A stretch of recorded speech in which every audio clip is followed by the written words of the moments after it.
is 6:07, September 8th, 2020, time to call city council meeting to order.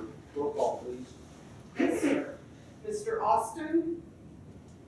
Mr. Blankenship? Here. Mr. Hugan? Here. Ms. Jones? Here. Ms. McGinnis? Here. Mr. Reinierson? Here. Mr. Taylor? Here. Sir, you have a forum. Thank you. Let's all stand for the pledge, please. Pledge allegiance to the flag of the United States of America and to the republic for which it stands, one nation, under God, indivisible, with liberty and justice for all. All right, is there anyone here, announcements, presentations, public comment? Real quick. Okay.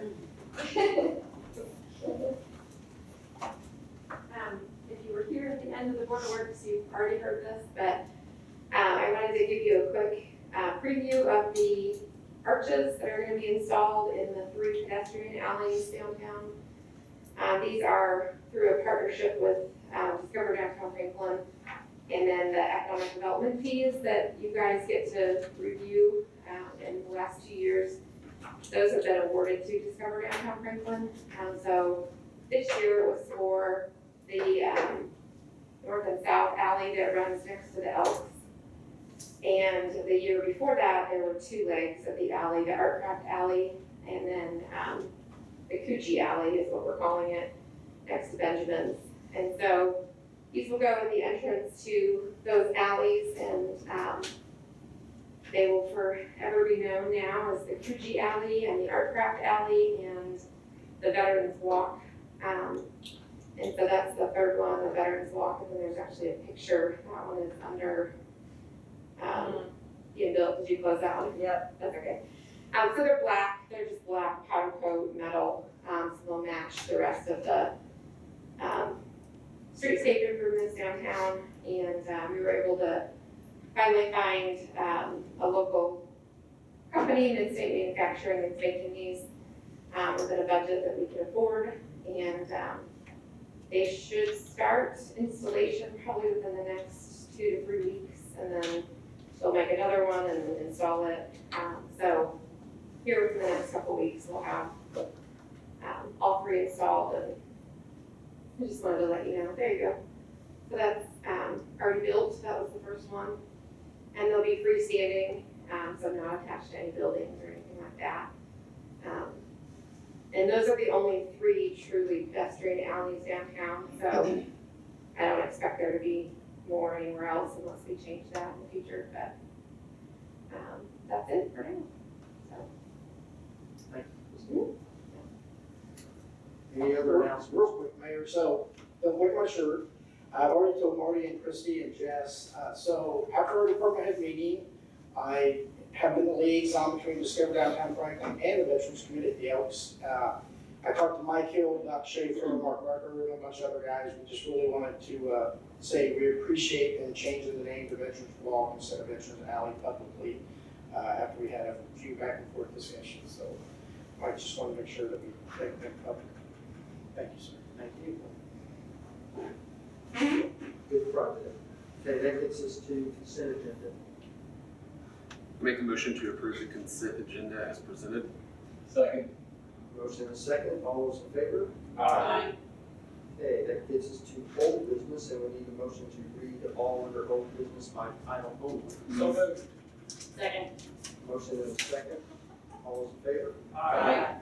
Okay, item number 1, we can take action on this one, public hearing. Common Council Budgetary Ordinance number 20-13, an additional appropriation, local road and bridge matching grant fund, capital 2020, an amount of $321,200.30. Clerk Treasurer Jane Rose. Yes, this is, you may approve this tonight, and this is our final piece in the rest of our community crossing. So now we'll be able to spend. Okay, so I will open it up for public hearing. Hearing none, we'll close public hearing. Mayor, I'll move for approval of Common Council Budgetary Ordinance number 20-13. Second. Motion and a second. All those in favor? Aye. Thank you. Need a motion to read by title only under new business. So moved. Second. Motion and a second to read by title only. All those in favor? Aye. Any opposed? Thank you. Getting on, item number 1, Common Council Resolution number 20-16, repealing and replacing Common Council Resolution number 15-05, amended to add credit cards for the IT and MS4 departments and reduce wastewater treatment plant from 3 to 2 cards for Treasure County roads. Yes, this is basically just housekeeping, so that we can keep track of where our credit cards are. As you know, the IT department is new, they didn't have a credit card, so we've now gotten them one. MS4 has been moved to be placed under Brett at the street department, and it was under DPW, so we need to get them a new card. We want one of DPW's cards to MS4, but we also need to be able for Sally to have 2 credit cards. So we're just kind of changing it up, and the resolution will just state which department has them, how many they have. So, any questions? We approve this evening without a public hearing, or do you need a public hearing on You can approve this without public hearing. it? Given what the clerk treasurer reported, I'll move for approval of Common Council Resolution number 20-16. Second. We have a motion and a second. All those in favor? Aye. Any opposed? Okay, hearing none. Next one, Common Council Budgetary Resolution number 20-09, authorizing a transfer from City Hall Capital to City Hall Receptionist, an amount of $731 for Treasure County roads. Jane, can we approve this one tonight? Yes, because it's a transfer, Okay. and it's already been money that's budgeted, it's not new money. Okay, So, thank you. yes. Do you want to explain this? Yes. The City Hall receptionist line is going to come up a little short. As you all recall, Sandy that had worked there previously, we had vacation time and to pay her out in comp time. So it made the line item run $731 short. So the City Hall has money that we can use. So just need to move the money. Was there any Oh. questions? I'll move for approval of Common Council Ordinance number 20-09. Second. We have a motion and a second. All those in favor? Aye. Any opposed? Hearing none, we will go to the last item on the agenda, Common Council Budgetary Ordinance number 20-14, an additional appropriation, general fund, fire capital, $51,227. Actually, our chief called this up. Chief called me to take care of that. Yeah, so, as we talked about in previous meetings, we sold a fire truck for $125,000. The money went back in the general fund, and we stated we would need to be replacing a 2007 Ford Expedition that we're using to run as a squad right now. It is a 2007. We want to buy a 2020 Dodge Ram 1500, which off the state bid, which Brett will acquire for us, is $34,890. Move Over Outfitters is going to equip it with a camper shell, lighting, striping, sirens, slide out tray, charging system, and then they'll install electronics for the radio, the med vault, the Knox box, and the laptop for $13,237. Mr. Littleton, who is not here, is going to purchase a laptop for that vehicle. It's approximately $1,100 off the state bid. And then the last item is a $2,000 automated external defibrillator that we would actually use for a different truck and move one onto that, we just block where they go. I have talked to the city attorney, all the things are either state bid or compatibility issues, so everything fits under her purchasing guidelines. Again, we're trying to get fire trucks, $600,000 to $800,000 vehicles off of everyday EMS calls, which makes up about 80% of our run volume as a fire department. As of this time last year, we've taken off completely of 14% of the runs, and then the squad is handling 28% of those runs that are left. When we talked to you guys initially about using a squad concept, I stated it'd be between 30 to 35% of the runs that we take. We're still gonna hit that goal. It's hard to believe everybody wants to take vacation time during the summer. So during the summer, we don't have enough staffing to run 2 vehicles out of one station, whereas in the spring and winter time, when nobody takes vacation, we will. So that number will go to what we projected to hit. Matt, we talked about this today. I think we might as well go ahead and say we are working on. Well, so I was hoping Miss Lynn's on Lynn the would be call, here.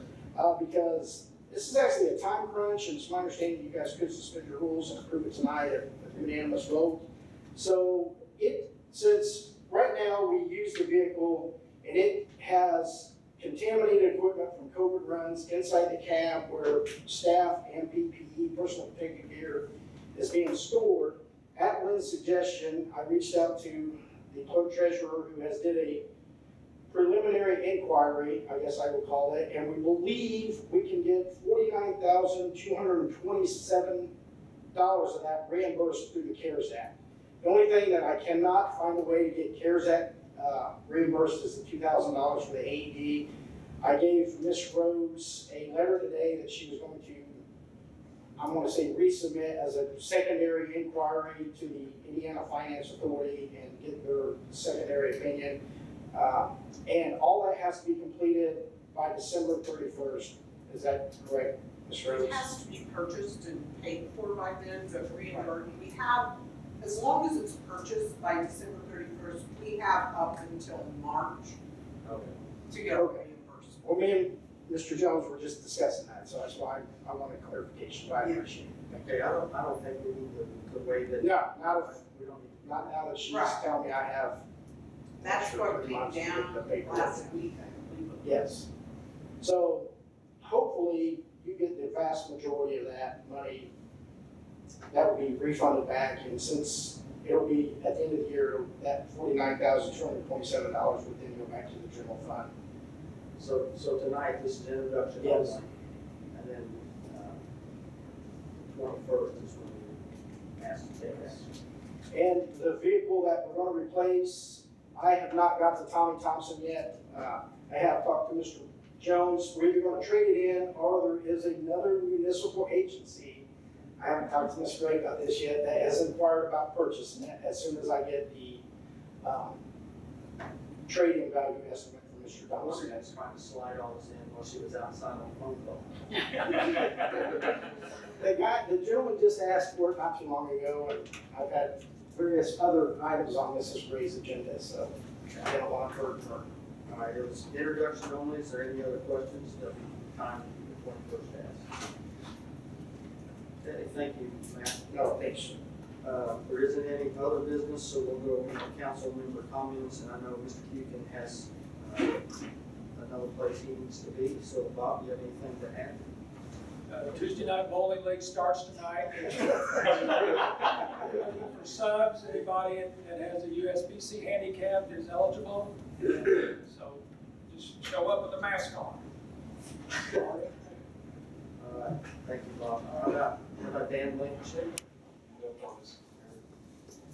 Lisa Jones? No comment. Ann McGinnis? Yeah, just real quick, shout out to Brett in the street department. I had a resident call me with an issue last week, and I just contacted Brett, and he and the guys took care of it, so I appreciate it, thank you. Good job. Mr. Reinerson? I've got nothing tonight. Mr. Taylor? Nothing, sir. How about Ms. Rhodes? I just want to thank you all for being so gracious to coming in on Thursday evening for my mistake. So I promise it'll be short and sweet. Thank you very much. Are you bringing snacks?